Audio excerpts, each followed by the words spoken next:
Hello and welcome to Talking Events, the industry podcast brought to you by Event Industry News. Today's podcast is being recorded in one of the amazing hospitality suites at Twickenham Stadium. They've been very gracious in allowing us to set up the studio for a couple of days here and record the next batch of episodes. So we should give a big thanks to the events and hospitality team here at the stadium who've really looked after us for a couple of days. And we can't stress enough how fabulous the facilities they've got at the stadium. On with today's episode. Joining us on the line is Kursha Woodgate, Managing Director at Mexia Communications. And in today's episode, I suppose we're going to be taking it on to a slightly earlier stage of a subject that we previously discussed on one of the episodes of Talking Events, which is content marketing, data capture, lead generation. Kursha, welcome to the podcast, first of all. Thanks for joining us. Thank you. Good to be here. Excellent. A shame you can't be in the studio with us, but really great that you can join us on the line and help us out with this particular subject. Because as I said, we've talked in previous episodes about the way that data is captured at an event, but really your experience and expertise, as I understand it, is looking at how events can actually attract new audiences and capture the data prior to them actually even coming to the event. Yes, very much so. So I think the importance of data has very much been recognised in the events industry, and people have started to understand that data is great information, gives them great power on decision making. And I think one of the things that perhaps people have not explored as much as they may like to is looking at how we capture data in the earlier stages of the sales and marketing process. So I think for the last decade maybe, people have relied on sort of email lists that they have of prospects and people who they'd like to target, and have, for want of a better word, used e-blast to help secure bums on seats at events. Mm-hmm. But I think, as consumers and as B2B buyers, we've become a lot more sophisticated in what we're prepared to receive. And there's really been a move, initially in consumer land, but more recently also in business to business as well, towards what people term kind of an inbound marketing approach. So we're just much more savvy about what we're prepared to open up in an email, what we're prepared to listen to marketing-wise. And I think, that the control of that buyer journey has moved very much into the hands of the buyer. And I think that's one of the things in the events industry that we're sort of just starting to open up to, is the fact that actually we might need to get a little bit cleverer about how we target people and how we find the people who are looking. Absolutely. You mentioned the term speed buyers there. We're not only speed buyers now in terms of how we actually purchase any given item, but we're speed decision makers, aren't we? So how much more difficult is it for somebody to get somebody to open an email, for example, that you've sent out, when they look at it in their inbox of their mobile device or their laptop and they make a split-second decision as to whether or not it's relevant to them and whether or not to delete it instantly? Very, very difficult. Sort of open rates have been diminishing. There's a lot of science around getting the right subject line. But I think what sort of we've seen at Mexia and what we've been sort of working on over the last sort of 12 months is looking at some tools that can help us get a lot smarter and get involved with people much earlier in that process. So they're much warmer leads when they receive that email in the first place. And like any good sort of marketing principles, brand recognition is really important. If they have some kind of relationship with you, when that email lands in their inbox, they are more likely to spend that little bit longer and maybe, not just sort of delete it immediately and sort of brush it off. So that's where things like effective content marketing come into play, and it's all about sort of building a relationship early on by giving people valuable content. And I think events really lend themselves well to that. So, we have worked with clients in other areas as well, where we have to really work on creating the content. Events create great content in their own right. Mm-hmm. So I think, event organisers are actually well positioned to leverage content marketing in a better way than perhaps other organisations. When you look at how you translate the content from an event, going back 15, 20 years, you would have had to very much probably have translated it into words and static pictures, static images. What scope have you got now with things like video and infographics? How much more scope is there to actually create content that's just a little bit different rather than just sending out an email that's just full of words and a couple of images? I mean, the scope is tremendous, really, isn't it? You know, you've got all of the you've got the speakers, you can video speakers, you can take vox pops at an event live, you've got social media feeds, you can do infographics. There are tools like, which I absolutely love, like SlideShare is a really, really strong tool to use in the B2B sector. And in fact, you said about attention spans. SlideShare we've seen as being one of the most successful tools because people talk a lot about video, for example, but in a B2B environment, in an office, sometimes people hesitate a bit more on playing the video because of the audio side of it. And SlideShare has a good role to play there in that it's you know, something without the audio side allows people to see what's on the screen, digest it very quickly and easily. And, you know, as an event organizer, you've got lots of PowerPoints. You can probably turn those fairly quickly and easily into useful slide shares that you can share, for example. So it's obviously very important to identify if you're targeting a consumer marketplace, a business marketplace, and as you just pointed out, little things like people being afraid to open a video in an office environment for fear of attracting unwanted attention or looking like they're not working maybe. It's quite important that people continue to analyse the difference between a consumer and a B2B market in the same way that they've always done in many respects.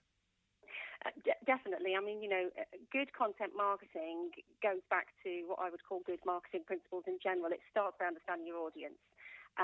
You know, and if you understand your audience and you take the time to create what we would call marketing personas, actually build on those personas and start to understand what it is that interests them. And, you know, event organisers do this anyway for their events. That's how they come up with their content programs. So they're in a really strong position to come up with strong content marketing programs. So once you understand that audience, you can then actually develop content around it, whether that's using content from your event, whether that's creating a new blog, a new video series or webcast or podcast like this.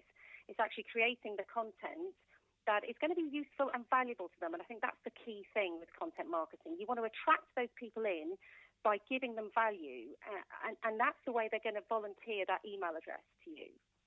When we look specifically at a B2B marketplace, I'm just looking at some statistics here in the studio that our researcher has sent to me, and this is a document that was published earlier on this year by the Content Marketing Institute in North America. So it is specifically referent to North America, but I think it's fair to say there are a lot of parallels between certainly the European market and the North American market now. And some of the statistics that we're looking at here, that only 30% of B2B marketers say that their organisations are effective at content marketing, which is down from 38% in 2015. 44% of B2B marketers say their organisation is clear on what content marketing success or effectiveness looks like. So two different strands there. I think we've got, again, a statistic that shows that the effectiveness of the communication in some instances is dropping in the opinion of these marketers, but also that there's perhaps a jumbled message as to what effectiveness actually is. So let's address those two things. Perhaps the second point, first of all, once we've delivered a campaign, how do we actually measure now whether it has been effective? And I think that is the challenge. I'm familiar with that report that you referenced there, and you know the sort of top line of that is that 88% of B2B marketers now use content marketing.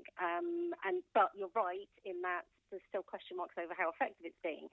And one of the challenges is that most of them, I think it said something like 32%, only 32% have a documented strategy, and that's the bit that's missing. So people are not sure exactly what they're measuring. Yeah. And then it becomes difficult to know if you've achieved it, of course.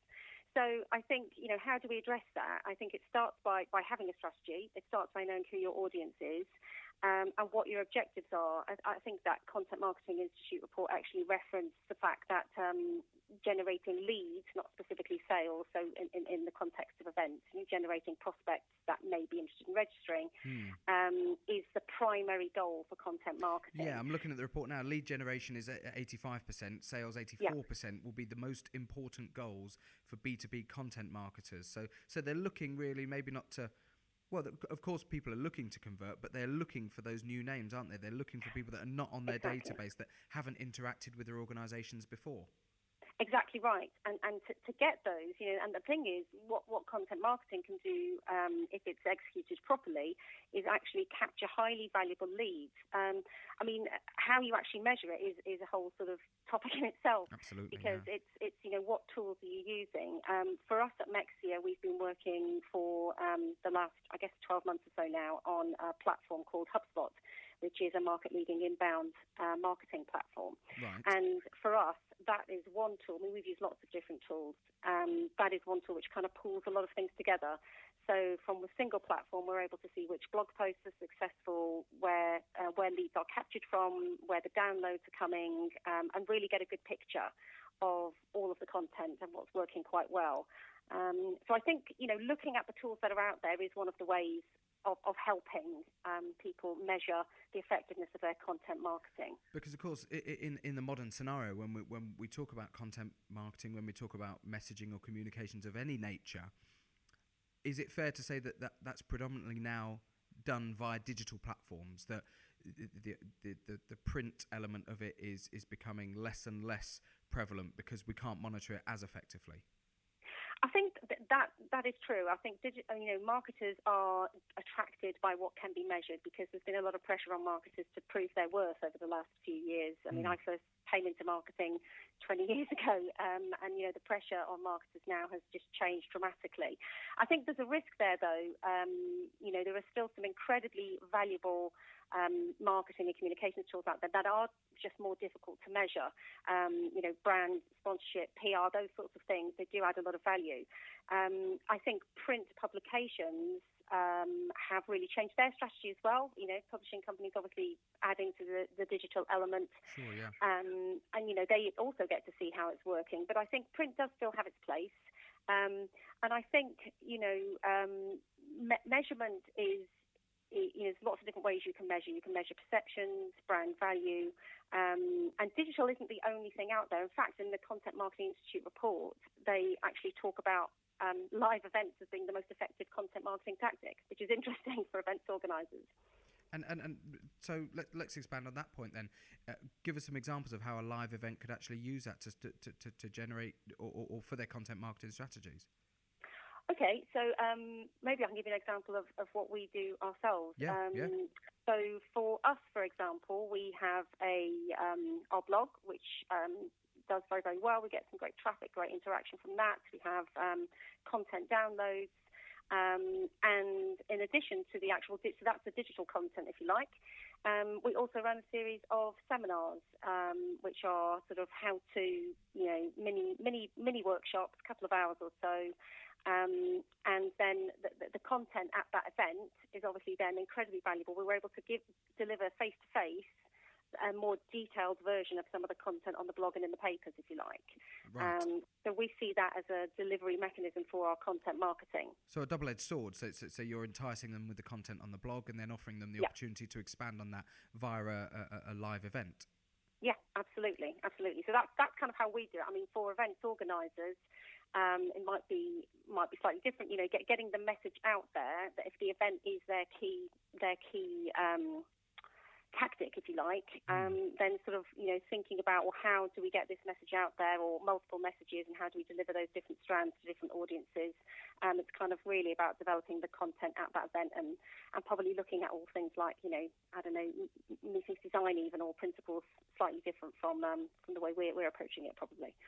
As a communications company, how difficult has it been to stay at the forefront of how things have developed, and how tricky is it to then make sure that clients working in the events industry are aware of these developments and staying up to speed with it as well? Are they tough to change old habits, or are you finding, or have you found that clients have been quite adaptive to the change in how things are done? I think it's a bit of a mixture, really. Like anything, you always get the early adopters who try things out and are a bit more willing. But in terms of how, as a communications agency, we're coping with the changes, there are a lot of changes, and there's a lot of discussion in sort of communications and marketing circles about almost the kind of grey areas of what is PR, what is digital, what is SEO. There's a lot of crossover now with communications, and I don't think you can just stay siloed anymore. And for us, we've been quite sort of early adopters of digital approaches. I don't know if it's related to the fact that I sort of always worked in technology before events. I've always been quite keen on tech, a bit of a tech head. Yeah. So, we kind of embraced social media very, very early on and started working with clients to help on that front, moved into sort of looking at sort of blogging and digital content, ebooks, white papers, and really getting to grips with. I think that's one of the other things is as marketers and as communications professionals, you actually need quite a lot of technical skills now. You actually need to know quite a lot of different platforms in order to leverage them effectively. Sure, yeah. And that's one of the things that we've sort of done quite a lot of, because we think, that adds a lot of value to the clients, really, because, as marketing teams, you can't be expected to know every single thing. So some specialist platform knowledge, I think, is of value, and clients appreciate that. The sort of content marketing and inbound marketing is still very, very new. Yeah. So people are still getting their heads around how can that work, because it does require a bit of a shift. If it's been working for you, sending out the email lists, just keep sending them and you'll get your registrations, then why would you change? But I think people are seeing the need to change slightly. They're seeing that kind of e-blast approach maybe not quite working, and are looking for smarter ways of delivering results. And when we talk, going off track ever so slightly, but you mentioned effectively the skill set there of marketing or communications professionals. There will be smaller events out there, no doubt, smaller to medium-sized events who maybe have managed their own communications or managed their own publicity or marketing, however you wish to term it, who are maybe unsure about taking the leap into sourcing a communications agency to support that delivery of them. Are these very much criteria that they should be looking at now? If a smaller event there is looking to identify even just an individual to come and support them, they really need somebody who is multi-skilled now, who can be adaptive to a number of different strands of what is termed under marketing. I think it really depends on their goals, and certainly if they're looking to, if they're looking to grow, if they're looking to get a bigger event and get, sort of more registrations and sort of have longevity as well. I mean, that's one of the other things about content marketing, is it gives you that kind of longevity of build and nurture relationships over the long term. Then I think, it's good to have some specialist support. That the sort of platforms and the skills required are multiple nowadays, so it really depends on what their goals are. Looking for practitioners that can help them with different aspects, whether it's digital communications or other marketing tactics, then that's probably a good move. When it comes to lead generation, finding new customers and new people to interact with, how can people use social media to a greater extent than they are at the moment? It would be fair to say that the vast majority of people now are familiar with the basic principles of using the common social media platforms, but are we at a point now where perhaps we're, from a marketing perspective and a communications point of view, we could actually be diving into those in a little bit more detail and using them a little bit more effectively than we are at the moment?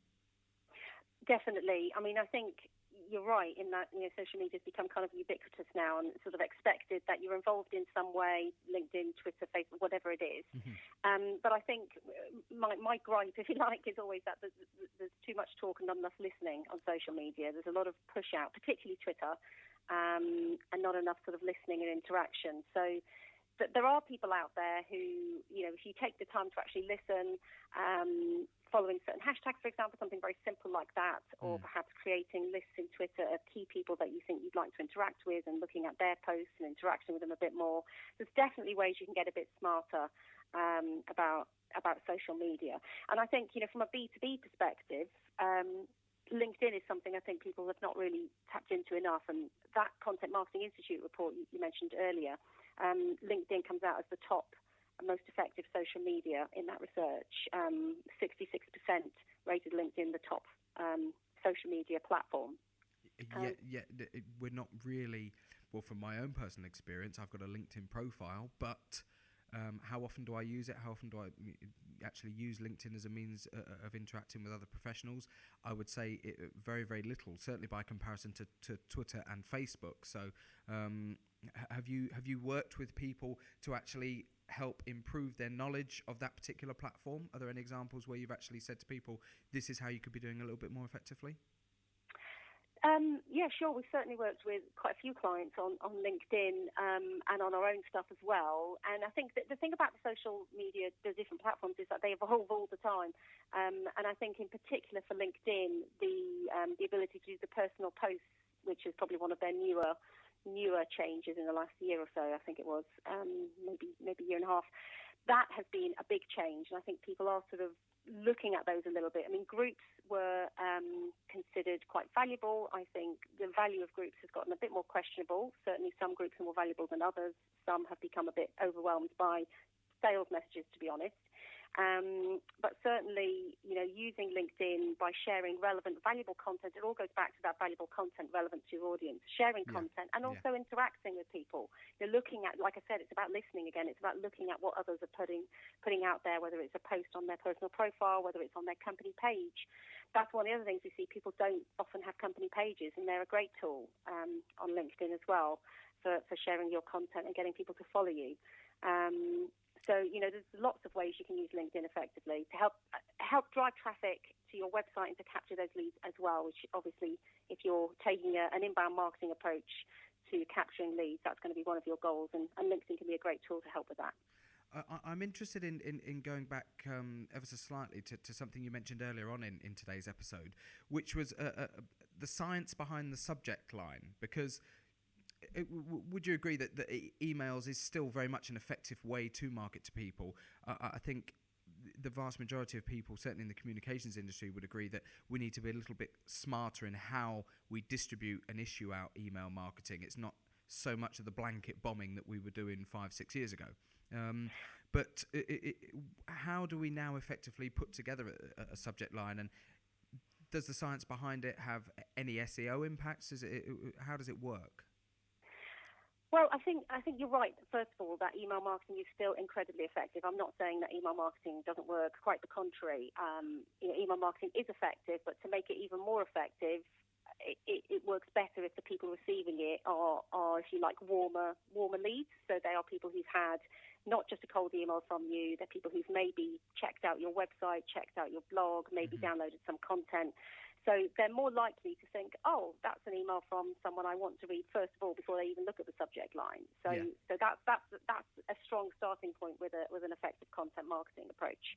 Then getting the subject line right, again, it comes back to having those marketing personas sorted out and what is going to attract them.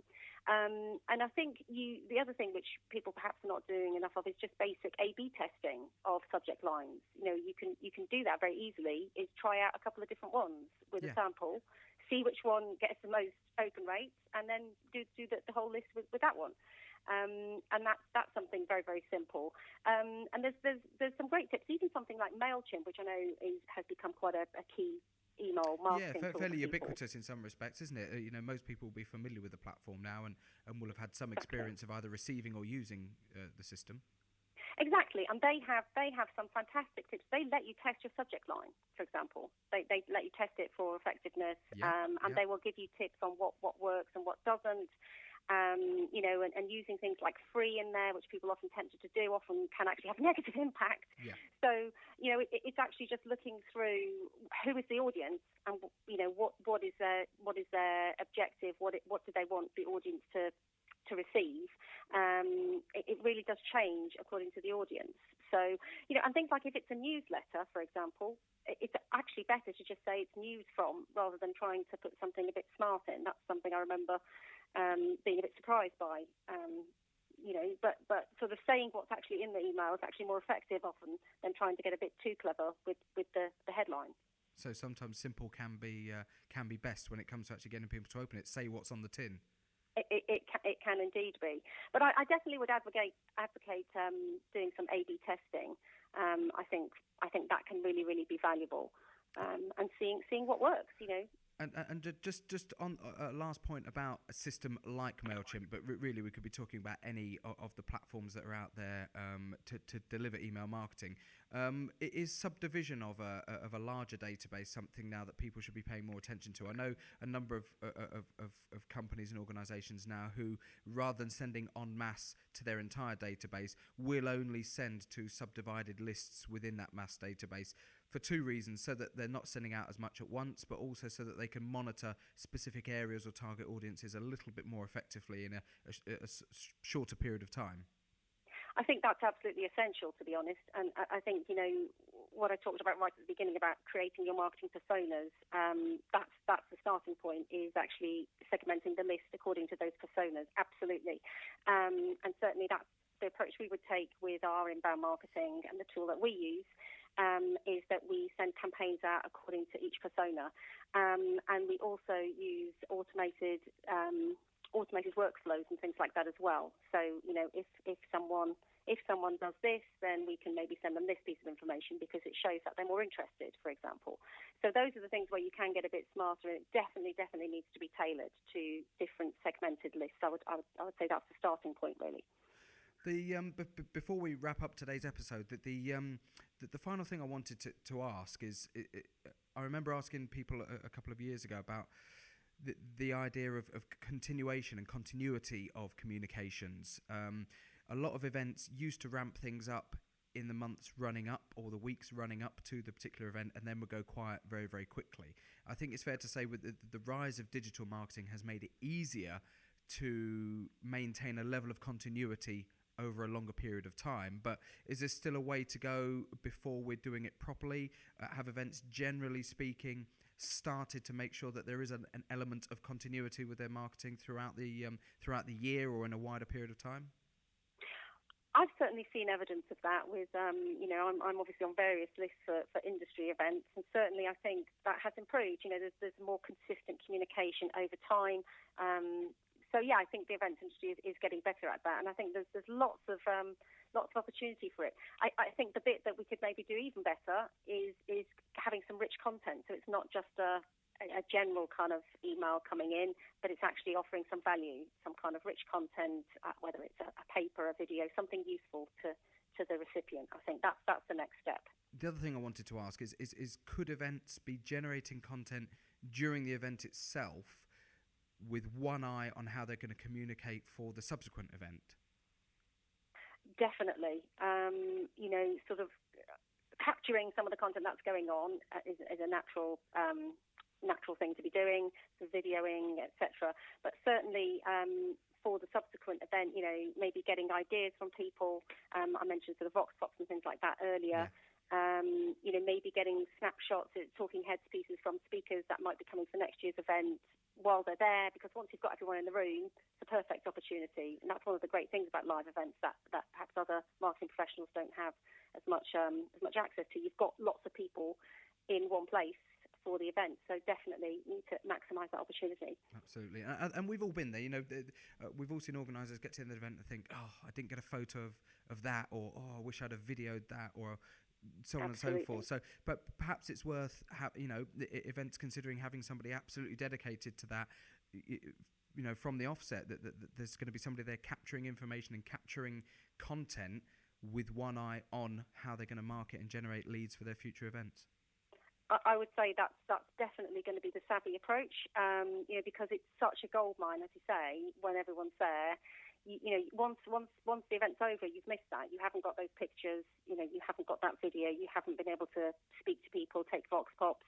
There's even, I forgot what they're called now. I did see these little kind of YouTube capture booths. I don't know if you've seen those at events where people can go and do a little sort of, things like that. Just sort of capture as much as you can, and it will give you an awful lot of material to sort of drip feed out and make the most of. I always say content's a bit like a sponge. Wring it out, repurpose it, use it in lots of different ways, and make the most of it. Excellent. Kursha, if people want to get in touch with you, how can they find you on the social media platforms or on the web? Obviously, Twitter. My personal Twitter is @MexiaPR. That's me personally. I'm on LinkedIn. Happy for people to connect with me on LinkedIn as well. Kursha Woodgate. And Mexia Communications is the company. I'm sure you can find us on the web if anyone wants to phone as well. Excellent. And if anybody's got any questions or comments on today's episode, tweet us @TalkingEvents. We need to say thank you to Kursha Woodgate, Managing Director at Mexia Communications, for joining us today. Kursha, thank you very much for your time. Thank you for having me. Thank you once again to Twickenham Stadium for hosting us for these latest episodes. And you've been listening to Talking Events.